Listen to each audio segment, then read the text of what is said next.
बिस्मिल्लाहिर्रहमानिर्रहीम। अस्सलामुअलैकुम। हमारे चैनल में खुश आमदीद। मेरी रोज़ी रोटी का ज़रिया रिक्शा है और सवारी का इंतज़ार करता हूँ। एक दिन सुबह सुबह पड़ोसन मेरे पास आई और बोली उन्हें लारी अड्डे तक जाना है। सवारी अच्छी थी, किराया भी ज़्यादा बनता था, सो मैंने हामी भर ली और उन्हें लारी अड्डे तक ले गया। इन मियाँ बीवी को उतार कर मैं मुड़ने वाला ही था कि सामने से एक लड़की आती दिखाई दी। इस ख्याल से कि इसे कहीं जाना होगा, मैंने अपना रिक्शा रोक दिया। लड़की की उम्र 25-26 साल के करीब होगी। उसने साड़ी पहन रखी थी और उसकी चाल में अच्छी खासी लड़खड़ाहट थी। हस्बे तवक्को मेरे करीब आकर रुक गई, बिना कुछ कहे रिक्शे में बैठ गई और मुझे चलने को कहा। मैंने भी सोचा शायद मेन रोड तक जाना होगा, सो मैंने रिक्शा स्टार्ट कर दिया। रास्ते भर मैं उसे शीशे से देखता रहा। उसने माथे पर टीका लगा रखा था, जिससे साफ जाहिर था कि वो हिंदू मज़हब से ताल्लुक़ रखती है। थोड़ी ही देर में हम लारी अड्डे और रश से काफ़ी दूर आ गए। मैंने रिक्शा रोके बिना ही उससे पूछा, मोहतरमा आपको कहाँ जाना है? हैरत अंगेज़ तौर पर उसने कोई जवाब नहीं दिया, बल्कि हाथों में पकड़ी गठरी को सीने से लगाकर बैठ गई। ये उसका वाहिद सामान था जो मैंने उसके पास देखा था। मैंने जब अपना सवाल दोहराया तो बोली, आगे ले चलें। मुझे लगा शायद इस शहर में नई आई है, इसलिए इसे जगहों का पता नहीं। शायद जगह देखकर उसे याद आ जाए, सो मैं रिक्शा लेकर चलता रहा, यहाँ तक कि मेन रोड भी ख़त्म हो गया। फिर मैंने उससे दोबारा पूछा, मोहतरमा आपने बताया नहीं कि आपने कहाँ उतरना है? उसने खंकार कर गला साफ किया और बोली, साहब जी किसी भी मुसलमान बस्ती में उतार दो। अरे मोहतरमा, यहाँ सारे ही मुसलमान हैं, आप बताइए आपको जाना कहाँ है? आपके पास कोई पता वगैरह है? लिखा हुआ है तो मुझे दिखा दे, मैं आपको वहाँ छोड़ देता हूँ। मैंने कहा तो वो घबरा कर बोली, मुझे कहीं नहीं जाना, जहाँ आपका दिल करे छोड़ दें। उसके जवाब पर मैं बौखला गया। भला ये क्या बात हुई? अगर मंजिल का नहीं पता था तो सफ़र क्यों कर रही थी? मैंने थोड़ा गुस्सा किया तो वो रोने लगी। उसके रोने से मेरा दिल पसीज गया।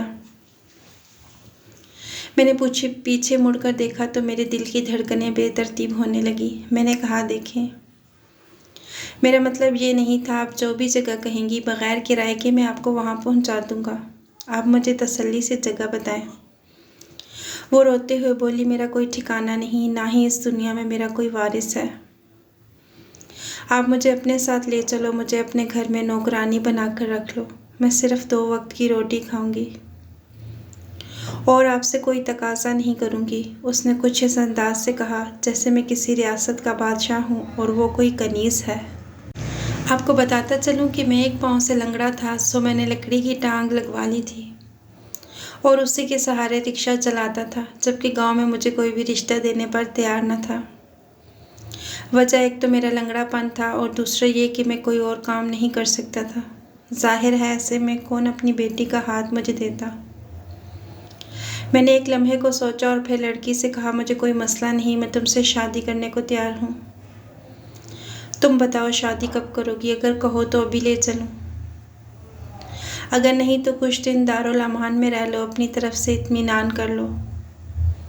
शादी के लिए दिल राज़ी हुआ तो मुझे बता देना। यह सुनकर उसकी आंखों में चमक आ गई। कहने लगी, साहब जी आप बहुत अच्छे हैं, मुझे क्या चाहिए, आप मुझसे शादी कर लो, मैं अभी शादी करने को तैयार हूँ। मुझे उसकी मासूमियत पर बेख्तियार हंसी आ गई। मैंने दिल में सोचा, अगर ये चंद मिनटों में इतनी सारी मुस्कुराहटें मुझे दे सकती है तो मेरी ज़िंदगी को कितना खुशगवार बना देगी।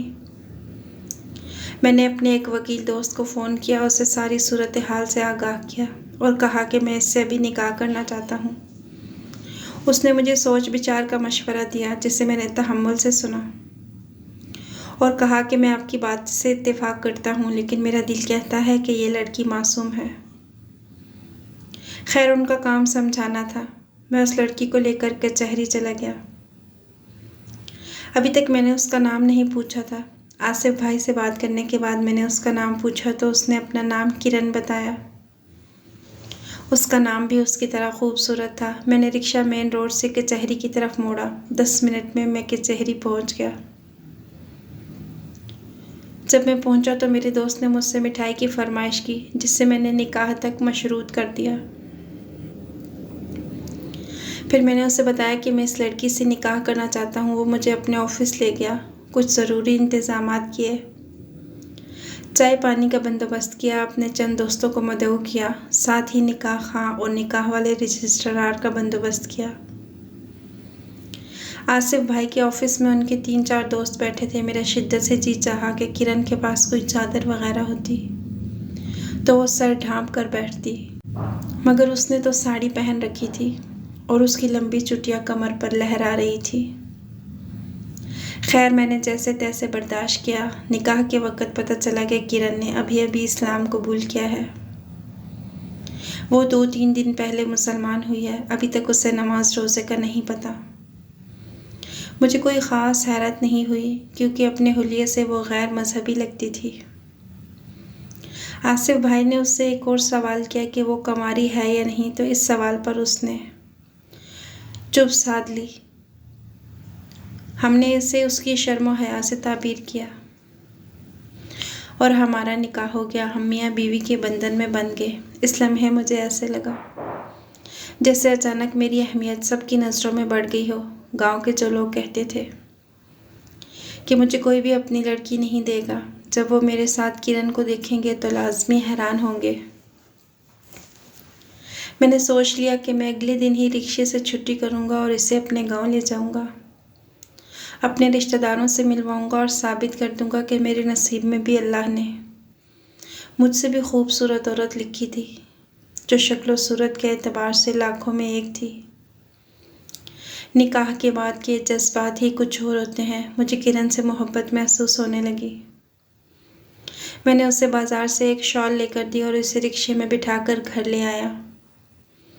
घर आकर मैंने उसे अपने हाथों से चाय बनाकर पिलाई। चाय पीकर वो ताज़ा दम हो गई। अगरचे मैं भी थका हुआ था, मगर शादी की खुशी इतनी थी कि मैं अपनी थकावट भूल गया।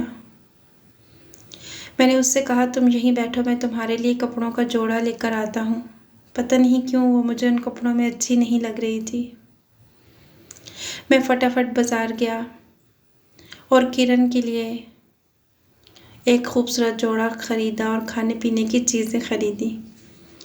जब मैं घर आया तब वो मेरी मुंतज़िर थी। मैंने उसे कपड़े दिए और कहा कि मुंह हाथ धो आओ, तब तक मैं खाना वगैरह लगाता हूँ। उसने हाँ में सर हिला दिया और कपड़े लेकर नहाने चली गई। नहाकर निकली तो उसका रूप निखर गया। मैं तो उसे देखता ही रह गया। वो पहले से भी कई ज़्यादा हसीन हो गई थी। उसकी शहद जैसी निखरती रंगत, गुलाबी होंठ और लंबे घने बाल किसी को भी अपना दीवाना बना दें।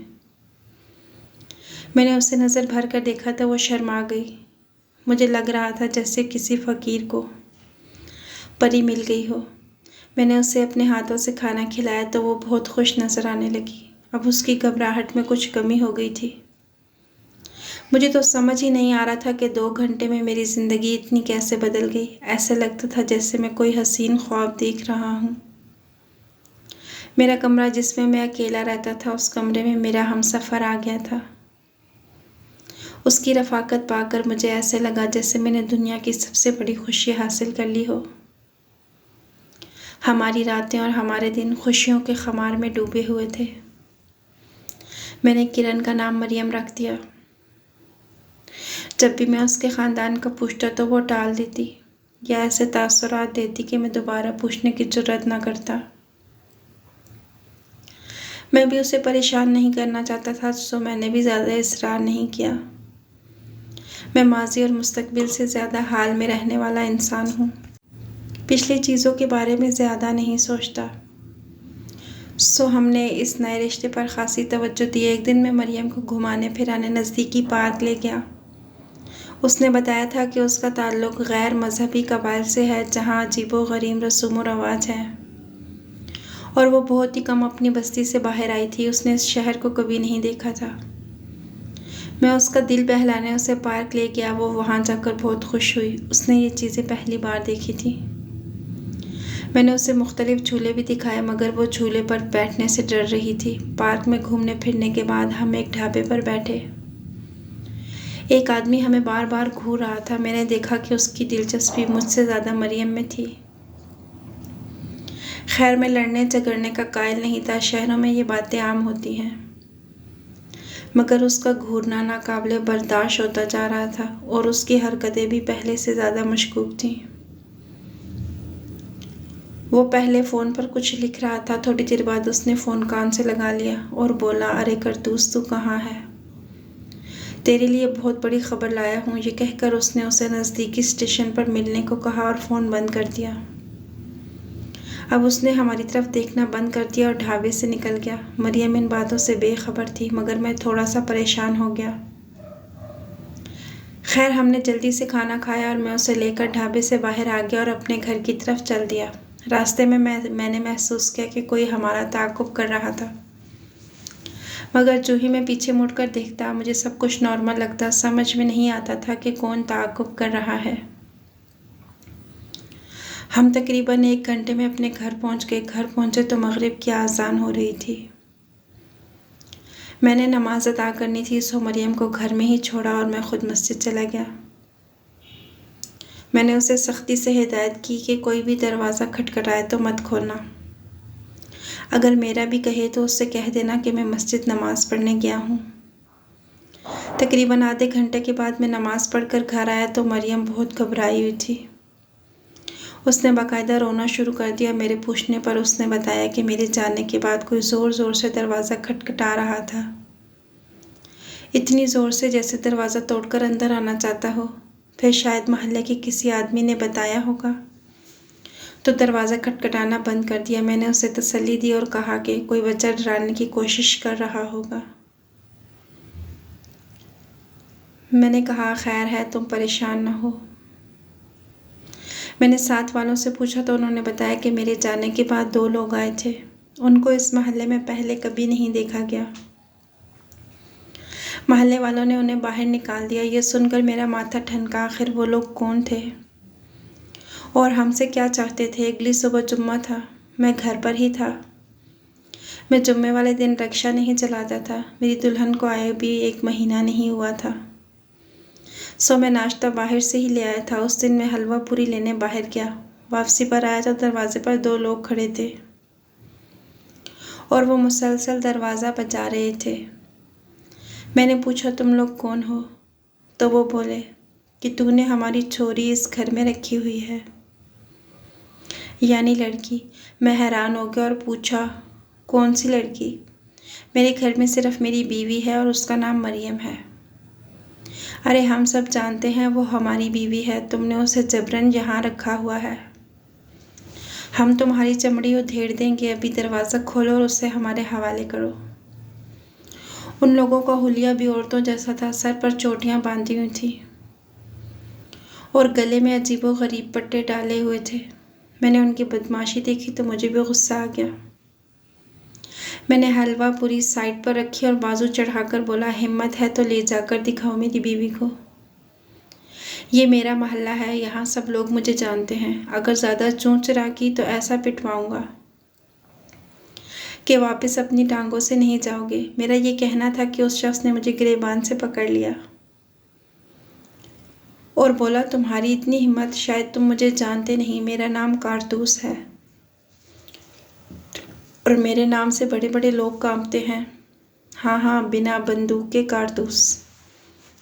मुझे भी तुमसे कोई डर नहीं है। जो करना है कर लो, मैं तुमसे डरता नहीं। हमारी लड़ाई और शोर सुनकर मोहल्ले के लोग जमा हो गए। ये लोग दंगा फसाद मचा रहे थे, सो किसी ने पुलिस को खबर कर दी। थोड़ी ही देर में पुलिस हमारे दरवाजे तक आ गई। मुझे बहुत अजीब लग रहा था मगर इन लोगों का कोई और हल भी नहीं था। पुलिस के आते ही ये लोग डर गए और भागने लगे, मगर पुलिस ने उन्हें पकड़ लिया और पूछा कि तुम लोग इस शरीफ आदमी को क्यों तंग कर रहे थे। मोहल्ले वालों ने भी मेरी हमायत की, जिस पर इन लोगों ने बताया कि उनके कबीले की एक औरत को मैंने अपने घर में जबरन कैद किया हुआ है। हालांकि वो उनके ख़ानदान में ब्याही जा चुकी है। पुलिस वालों ने यह सुना तो अपनी लेडी कांस्टेबल को साथ ले और घर की तलाशी लेने को कहा। मरियम इस सब से खौफजदा हो चुकी थी और थर थर काँप रही थी। उसने पुलिस के सामने बयान दिया कि मैं इस शख्स की बीवी हूँ। मैंने पुलिस को अपना निकाहनामा भी दिखा दिया।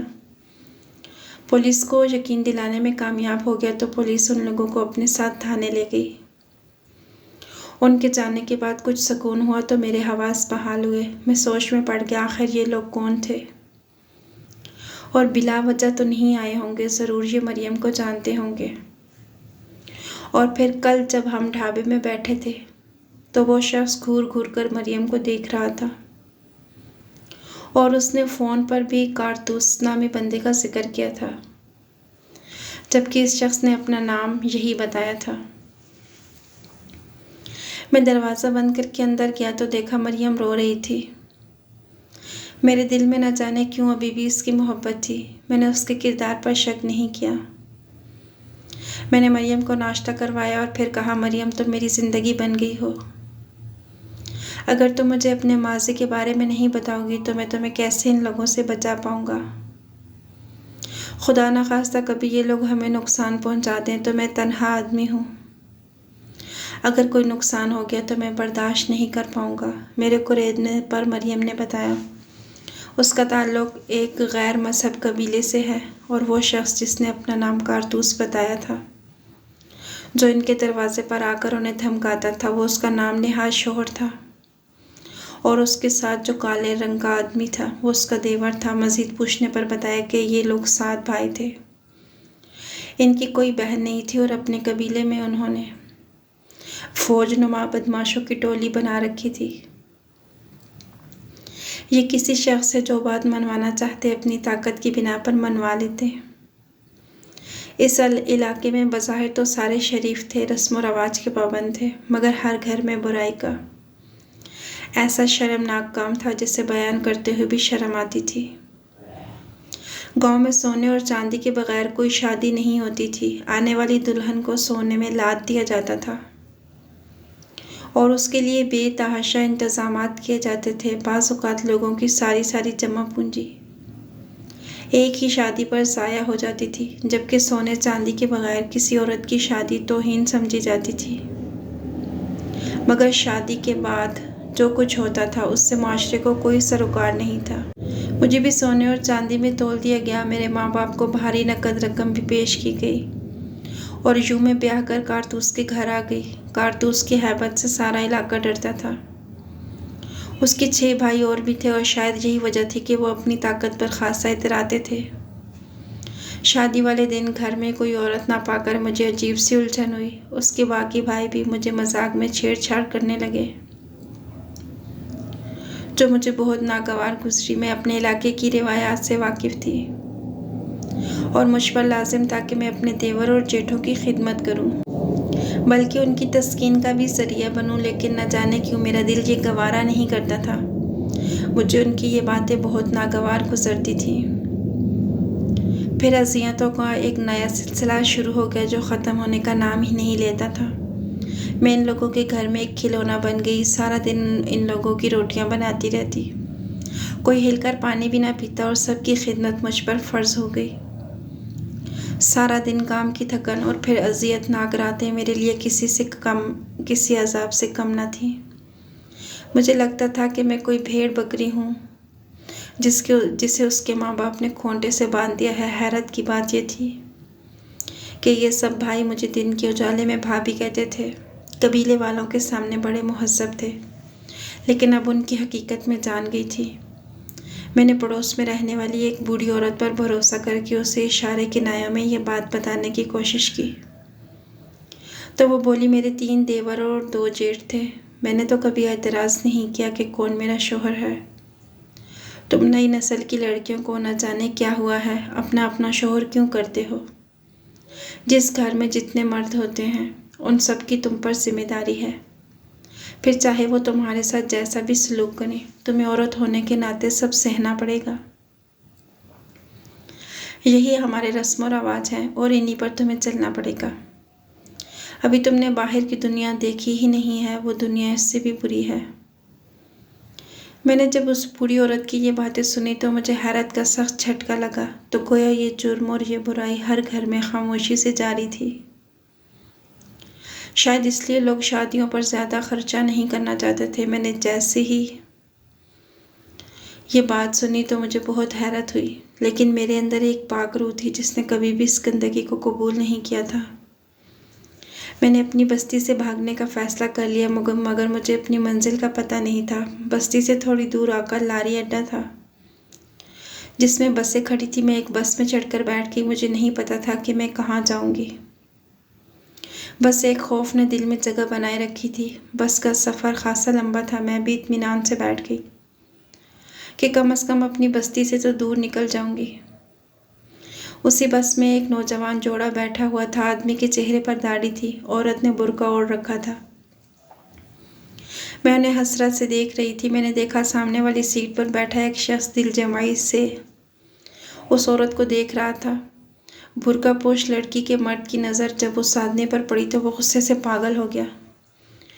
उसने उससे नकब लगा दी और बस का सारा अमला उसी पर चढ़ दौड़ा। कंडक्टर ने भी उसकी खासी सरजनिश की और उसे बस से बाहर निकाल दिया। ये देखकर मैं बहुत हैरान हुई कि क्या कोई मर्द अपनी औरत की इतनी हिफाजत कर सकता है, जबकि हमारे इलाके में इस बात को फ़ख्र की अलामत समझा जाता था कि कोई मर्द किसी औरत में दिलचस्पी ले। बल्कि अगर कोई औरत किसी मर्द को पसंद आ जाती तो उसको शोहर कुछ पैसों के एवज़ उसके हवाले भी कर देता। मेरे लिए उस आदमी का ये रवैया उम्मीद की किरण थी। मुझे मालूम करने पर पता चला कि ये मुसलमान है। मैंने उसी दम फैसला कर लिया कि शादी करूंगी तो किसी मर्द मुसलमान से जो अपनी औरतों की इतनी हिफाजत करते हैं। तभी जब मैं आपके रिक्शे में बैठी तो मैंने कहा था किसी मुसलमान बस्ती में मुझे उतार दें, और फिर जब आपसे मिली तो मुझे लगा आप वाकई शरीफ इंसान हैं। और यकीन मानिए, आपने कल कारतूस से जो लड़ाई मेरे लिए की, इससे बड़ी कोई बात नहीं मेरे लिए। मुझे तहफ़्फ़ुज़ का ऐसा एहसास हुआ कि मैं आपकी ग़ुलाम बन गई हूँ। उम्र भर आपको अपने सर का ताज बनाकर रखूँगी। खुदा के लिए मेरी गलतियों को माफ़ कर दीजिएगा। मैं कभी आपका एहसान नहीं भूलूँगी। ये कहकर उसने अपना सर मेरे कदमों में रख दिया और मेरे हाथों को चूमने लगी। बेइंतहा रोते हुए बोली, मैं सारी ज़िंदगी तुम्हारे नाम पर जीऊँगी और तुम्हारे नाम पर मरूंगी। कहोगे तो जान भी दे दूंगी, लेकिन खुदा के लिए मुझे खुद से जुदा मत करना। यहाँ आकर इस घर में मुझे जो सुकून मिला है, वो सुकून शायद मुझे मरने के बाद भी नसीब ना हो। मेरी आंखों में बेख्तियार आंसू आ गए। वाकई इस्लाम कितना अजीम मज़हब है, जिसने औरत के हुकूक को इस तरह से बयान किया है कि इसके लिए तहफ़्फ़ुज़ और उसकी इज़्ज़त यकीनी हो गई। मैंने मरियम को सीने से लगा लिया और यकीन दिलाया कि मैं उसकी सच्चाई की कदर करूँगा, उसे कभी नहीं छोड़ूँगा। वो मेरी बीवी है, मेरी इज़्ज़त है और रहेगी। ये सुनकर वो खुशी से निहाल हो गई। इसके बाद मैंने उसे कुरान पाक पढ़ना सिखाया, कलमे शहादत सिखाया और नमाज के उसूल भी सिखाए। मरियम अब सोम सलात की पाबंद है, अपने माजी को भूल चुकी है। हम वो जगह छोड़कर एक नई जगह मुंतकिल हो गए हैं। मरियम के आने से मेरे नसीब ऐसे खुले हैं कि मैंने 1 से 4 रिक्शे ले लिए हैं। अब मेरी अच्छी खासी आमदन है।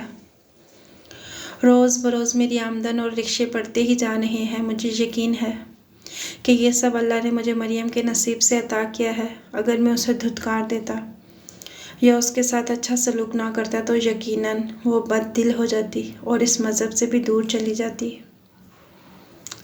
मैंने उसकी इस्लाम से मोहब्बत को सराहा और ना सिर्फ उसे कबूल किया बल्कि इज़्ज़त की ज़िंदगी भी दी। आज वो मेरे साथ बहुत खुश और मुतमईन है। मैं 2 बच्चों का और 4 रिक्शों का मालिक बन चुका हूँ। अल्लाह ताला हमारी जोड़ी यूँ ही सलामत रखे, आमीन।